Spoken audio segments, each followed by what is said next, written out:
Congress officially filing impeachment charges against anti-Trump politician. Since we finally have a US president in Donald Trump that actually keeps his promises, it's starting to look like the deep state is about to crumble. And this time with the help of the Republican Party. Deputy U.S. Attorney General Rod Rosenstein announced the latest batch of indictments this week as Trump was busy on a trip abroad. The indictments had to do with the ongoing FBI special counsel probe into Russian meddling in the 2016 presidential election. Politico is reporting that some Republicans on Capitol Hill are now said to be getting ready to take the next steps needed to begin impeachment proceedings against Rosenstein. Patriot Journal reports that conservatives claim that Rosenstein isn't loyal to this administration and is totally biased in his actions when it comes to how he has dragged his feet when it comes to going after biased agents within the agency such as Peter Strzok. Here is more on the Rosenstein saga via Politico. A long simmering rift between Speaker Paul Ryan and President Donald Trump's top Hill allies is starting to boil over as both sides fight over an effort to oust Deputy Attorney General Rod Rosenstein. The Wisconsin Republican along with retiring House Oversight Committee Chairman Ray Gowdy, RSC, have stifled conservatives' weeks-long push to impeach Rosenstein, who oversees Special Counsel Robert Mueller's probe of Russian contacts with Trump's 2016 campaign. Gowdy scoffed at the suggestion on national television Sunday. And Ryan, who has long sought to avoid such confrontations with the Justice Department, told reporters Tuesday morning that DOJ is now coming into compliance with congressional subpoenas as part of lawmakers' scrutiny into alleged FBI bias against Trump. But those comments drew a swift rebuke from conservative reps. Mark Meadows, RNC, and Jim Jordan, Republican Ohio, who are leading the impeachment campaign and argue that Rosenstein is slow-walking their oversight of the FBI. Meadows told reporters Tuesday morning that Ryan appeared misinformed about what justice has and has not turned over.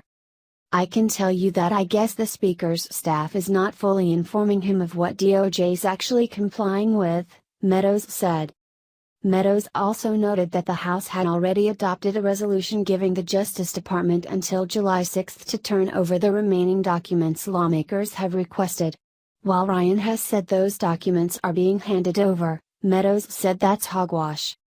"We're still waiting on tens of thousands of documents that many of the people here today have been advocating for a long time," Meadows said. "How long do we have to wait?" The sniping follows Trump's widely criticized summit with Russian President Vladimir Putin, which has led even loyal Republicans to question his judgment. Ryan allies and top Republicans thought the bipartisan outcry over Trump's refusal to accept his own intelligence community's conclusions, that Russia interfered in the 2016 election, would shift attention away from their own internecine procedural gripes.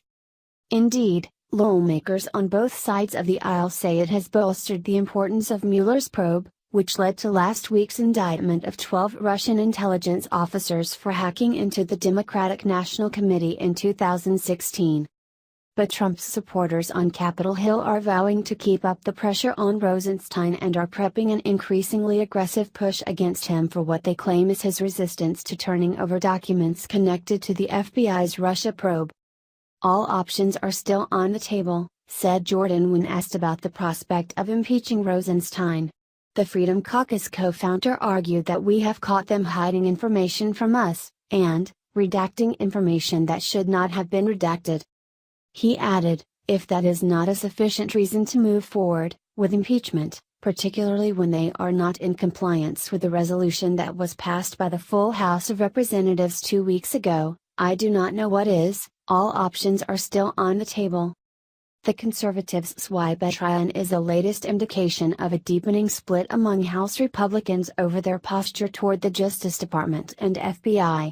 Conservatives say Rosenstein is intentionally misleading them, and that he's protecting rogue FBI agents who were out to get Trump, including FBI counterintelligence agent Peter Strzok, who exchanged anti-Trump text messages.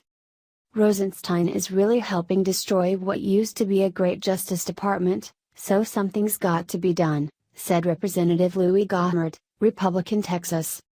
Now sadly the truth of the matter is that it's a long shot that Congress would actually be able to impeach Rosenstein, so who knows if this is just more political theater or a well-intentioned try.